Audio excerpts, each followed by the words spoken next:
എണ്ണയിട്ട യന്ത്രം പോലെ Indian union മുസ്ലിം ലീഗിന്റെ സാധാരണക്കാര പ്രവർത്തകർ തൊട്ട് സംസ്ഥാന നേതാക്കന്മാർ വരെ കുടുംബയോഗങ്ങളൊക്കെ പോകുമ്പോൾ ഒരു പൊതുയോഗത്തിന് പോകുന്ന അവസ്ഥയാണ്. വലിയ ആവേശത്തിലാണ് UDF പ്രവർത്തകർ, പ്രത്യേകിച്ച് യുവ നേതാക്കളുടെ വലിയൊരു നിര തന്നെയാണ് കാണുന്നത്. ഇതിൽ ഇപ്പോൾ എത്ര കോരിച്ചൊരിയുന്ന മഴയത്തും നേതാക്കന്മാർ അരയും തലയും മുറുക്കി തന്നെയാണ് രംഗത്തുള്ളത്.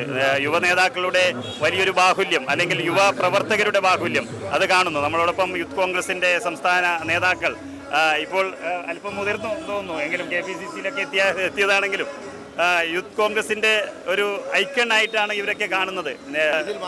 റിജിൽ മാക്കുറ്റി കൂടെയുണ്ട്, ഒപ്പം തന്നെ BRM ഷഫീറുണ്ട്, അഡ്വക്കേറ്റ് BRM ഷഫീറുണ്ട്. റിജിൽ മാക്കുറ്റിയോട് ഏതായാലും കണ്ണൂരിൻ്റെ പടക്കുതിരകളിൽ ഒരാളാണ്, അദ്ദേഹം നമ്മളോടൊപ്പമുണ്ട്. എന്താണ് ഈ അവസാന ലാപ്പിലേക്ക് കിടക്കുമ്പോൾ എത്രത്തോളം ആത്മവിശ്വാസം? പാലക്കാട് കിട്ടിയതിനേക്കാളും വലിയ ഭൂരിപക്ഷം നിലമ്പൂരിലുണ്ടാവും.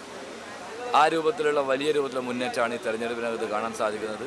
ഇടതുപക്ഷ സർക്കാരിൻ്റെ ജനവിരുദ്ധ നയങ്ങൾ വളരെ സൈലൻ്റായി ജനങ്ങൾ അനുഭവിക്കുന്ന പ്രയാസമാണ്. അത് തീർച്ചയായും വോട്ടെടുപ്പ് പ്രതിഫലിക്കും. മാത്രമല്ല, ഒരിക്കലും ഇടതുപക്ഷത്തെ അനുകൂലമായി വോട്ട് ചെയ്യാൻ പറ്റുന്ന സാഹചര്യമല്ല ഇന്നുള്ളത് എന്നുള്ളത് ഈ 3-4 തെരഞ്ഞെടുപ്പോടുകൂടി ഈ കേരളം ബോധ്യപ്പെടുത്തിയിട്ടുണ്ട്. അതിൻ്റെ വേറൊരു മാറ്റവും നിലമ്പൂരിൽ ഉണ്ടാകാൻ പോകുന്നില്ല. അതുകൊണ്ട് ആര്യാട് ഷൗക്കത്തിൻ്റെ വിജയം ഐതിഹാസികമായ വിജയമായിരിക്കും. നിങ്ങൾ രാഹുൽ മാങ്കൂട്ടത്തിൻ്റെ വിജയം പറഞ്ഞതുപോലെ തന്നെ അതിനേക്കാളും വലിയ ഭൂരിപക്ഷത്തിൽ ഇവിടെ നിന്ന് ഇടതുപക്ഷത്തിൽ നിന്ന് ഈ സീറ്റ് ഐക്യ ജനാധിപത്യ മുന്നണി പിടിച്ചെടുക്കും.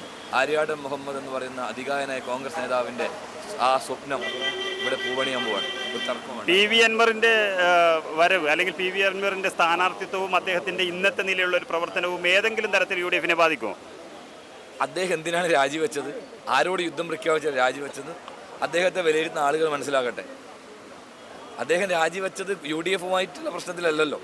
പിണറായി വിജയനെ പിതാവായി കണ്ട് നടന്ന ഒരാൾ എന്തുകൊണ്ടാണ് പിണറായി വിജയൻ്റെ ഞങ്ങൾ ഉന്നയിച്ച പിണറായി വിജയന് RSS സംഘപരിവാറുമായിട്ട് ബന്ധമുണ്ട് എന്നുള്ളത് ഞങ്ങൾ കാലങ്ങളായി ഉന്നയിക്കുന്ന കാര്യമാണ്. അത് പറഞ്ഞിട്ടാണ് അദ്ദേഹം രാജിവെച്ചത്. തീർച്ചയായിട്ടും അത്തരം ഒരാൾ ഇപ്പോൾ എന്തിനു മത്സരിക്കുന്നു എന്നതിനെക്കുറിച്ച് അദ്ദേഹത്തോട് ചോദിക്കും. നിലമ്പൂരിലെ ജനങ്ങൾക്ക് കൃത്യമായ ബോധ്യമുണ്ട്, വിവരമുണ്ട്. പുറത്തൊക്കെ വരുന്ന വലിയ വാർത്തകൾ എന്ന് പറഞ്ഞാൽ പാലക്കാട് തെരഞ്ഞെടുപ്പിൽ നിന്ന് വ്യത്യസ്തമായി UDFിനകത്തൊരു ഐക്യം ഇതുവരെ വന്നിട്ടില്ല എന്നൊക്കെയുള്ളതാണ് വാർത്തകൾ വരുന്നതിനനുസരിച്ച്. ഏതെങ്കിലും തരത്തിൽ, അതായത് ഇവിടെ പാലക്കാട് പോലെയല്ല, ന്യൂനപക്ഷം അതുപോലെ എല്ലാ സമുദായങ്ങളും ഒരുപോലെയുള്ള പ്രാതിനിധ്യം ഉള്ള ഒരു മണ്ഡലം കൂടിയാണ്. അതിൽ ഏതെങ്കിലും തരത്തിൽ ഇപ്പോൾ കോൺഗ്രസിനൊപ്പം തന്നെ മുസ്ലിം ലീഗും വളരെ ശക്തിയായി തന്നെയുള്ള മലപ്പുറം ജില്ല, ഏതെങ്കിലും തരത്തിൽ താങ്കളുടെ ഈ ദിവസേനയുള്ള പ്രവർത്തനത്തിൽ അത്തരത്തിലൊരു അസ്വാരസ്യങ്ങളോ അല്ലെങ്കിൽ ഏതെങ്കിലും തരത്തിൽ പ്രശ്നങ്ങളോ അനുഭവപ്പെട്ടിട്ടുണ്ടോ? ഒരിക്കലുമില്ല. എണ്ണയിട്ട യന്ത്രം പോലെ ഇന്ത്യൻ യൂണിയൻ മുസ്ലിം ലീഗിൻ്റെ സാധാരണക്കാര പ്രവർത്തകർ തൊട്ട് സംസ്ഥാന നേതാക്കന്മാർ വരെ എല്ലാവരും ഈ തെരഞ്ഞെടുപ്പിനകത്ത് ഒറ്റക്കെട്ടായി അരയും തലയും മുറുക്കി കോൺഗ്രസിനേക്കാൾ ഒരുപടി ആവേശത്തിൽ ഈ തെരഞ്ഞെടുപ്പ് രംഗത്ത് നിൽക്കുകയാണ്. അവരാണ് നയിക്കുന്നത്. യൂത്ത് ലീഗും യൂത്ത് കോൺഗ്രസും ഒരു അമ്മ വെച്ച മക്കളെ പോലെയാണ് ഇവിടെ പ്രവർത്തിച്ചു കൊണ്ടിരിക്കുന്നത്. വളരെ ഐക്യത്തോടു കൂടി, ഇതുവരെ ഇല്ലാത്ത ഐക്യത്തിലൂടെയാണ് അവരുടെ പ്രവർത്തനം. മുസ്ലിം ലീഗ് നേതൃത്വം മുഴുവൻ ഇവിടെയുണ്ട്. സാദിഖ് അലി തങ്ങളുടെ വലിയ പരിപാടികൾ വരാൻ പോവാണ്. കുഞ്ഞാലിക്കുട്ടി സാഹിബ് എല്ലാ ദിവസവും ഇവിടെ തന്നെയുണ്ട്. ഈ മുസ്ലിം ലീഗ് എന്ന് പറയുന്ന കോൺഗ്രസിന് വ്യത്യാസമില്ല, ഒറ്റക്കെട്ടാണ്, ഒരുമിച്ചാണ്. നമ്മൾ ഒരു മുന്നണി എന്ന് പറയുന്ന ഒരു പാർട്ടി പോലെയാണ് ഇവിടെ പ്രവർത്തിക്കുന്നത്. ഇതൊക്കെ തന്നെ പരാജയ ഭീതി പൂണ്ട പല ആളുകളും പറഞ്ഞുണ്ടാക്കുന്ന കാര്യമാണ്. അങ്ങനെ ഒരു പ്രശ്നം ഇവിടെ ഇല്ല. ഇവിടുത്തെ നിലമ്പൂരിലെ ജനത ഈ മലപ്പുറത്തെ സംഘപരിവാറിന് വേണ്ടി ഒറ്റുകൊടുത്ത കേരളത്തിലെ കമ്മ്യൂണിസ്റ്റ് മുഖ്യമന്ത്രി പിണറായി വിജയൻ, ഈ മലപ്പുറം ജനതയുടെ വികാരം നിലമ്പൂരുകാർ പ്രതികരിക്കില്ലേ? സ്വന്തം ആത്മാഭിമാനത്തെ തകർത്ത് RSSന് വേണ്ടി കൂട്ടിക്കൊടുക്കാൻ നേതൃത്വം കൊടുത്ത ഒരു മുഖ്യമന്ത്രിയുടെ രാഷ്ട്രീയ നിലപാട് ചോദ്യം ചെയ്യപ്പെടാൻ പോകും തെരഞ്ഞെടുപ്പ്. അതുകൊണ്ട് തീർച്ചയായും നിലമ്പൂർ ജനത ഇടതുപക്ഷത്തിനെതിരായി ഏത് സ്ഥാനാർത്ഥിയെ നിർത്തിയിട്ടും ആരെ കൂട്ടിപ്പിടിച്ചിട്ട് കാര്യമില്ല. ഞങ്ങൾക്കൊപ്പമാണ് ഈ നാട്, കേരളം ഞങ്ങൾക്കൊപ്പമാണ് എന്നുള്ളത് തെരഞ്ഞെടുപ്പിൽ ബോധ്യപ്പെടുത്തിയിട്ടുണ്ട്. തീർച്ചയായും നിലമ്പൂരിൽ ആ വലിയ മുന്നേറ്റം, നമ്മളൊന്നും പ്രതീക്ഷിക്കാത്ത രൂപത്തിലുള്ള വിജയത്തിലേക്ക് ആര്യാട് ഷൗക്കത്ത് നടന്നു കയറുകയാണ്.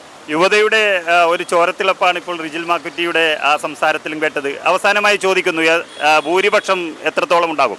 20,000 മുകളിലേക്ക് ഭൂരിപക്ഷം കടക്കും. അതാണ് ഞങ്ങൾ പ്രതീക്ഷിക്കുന്നത്. ആ ആവേശമാണ്. കുടുംബയോഗങ്ങളൊക്കെ പോകുമ്പോൾ ഒരു പൊതുയോഗത്തിന് പോകുന്ന അവസ്ഥയാണ്. സ്ത്രീകളും കുട്ടികളും പ്രായമുള്ളവരും ഉൾപ്പെടെ ഓരോ 500-1000 ആളുകൾ പങ്കെടുക്കുക, 2000 ആളുകൾക്കൊക്കെ പങ്കെടുക്കുന്ന കുടുംബയോഗങ്ങൾ നടക്കുകയാണ്. ആവേശമാണ്. അത് മനസ്സിലാക്കുമ്പോൾ അതിൻ്റെ ഒരു ട്രെൻഡ് എന്താണ്? നമ്മളിത് പാലക്കാട് കണ്ടതല്ലേ, തൃക്കാക്കര കണ്ടതല്ലേ, പുതുപ്പള്ളി നമ്മളൊക്കെ നേരിട്ട് നമ്മൾ എത്രയോ ദിവസങ്ങൾ 10, 20, 30 ദിവസങ്ങൾ അവിടെയൊക്കെ ക്യാമ്പ് ചെയ്ത് പ്രവർത്തിച്ചല്ലേ. ആ അനുഭവം അതിനേക്കാളും വലിയ ആവേശമാണ് എല്ലാ മേഖലയും കാണുന്നത്. അതുകൊണ്ട് ഞങ്ങൾക്കൊരു ആശങ്കയില്ല. നിലമ്പൂർ UDFൻ്റെതാണ്, ആര്യാട് ഷൗക്കത്തിൻ്റെതാണ്, ഒരു തർക്കവും വേണ്ട.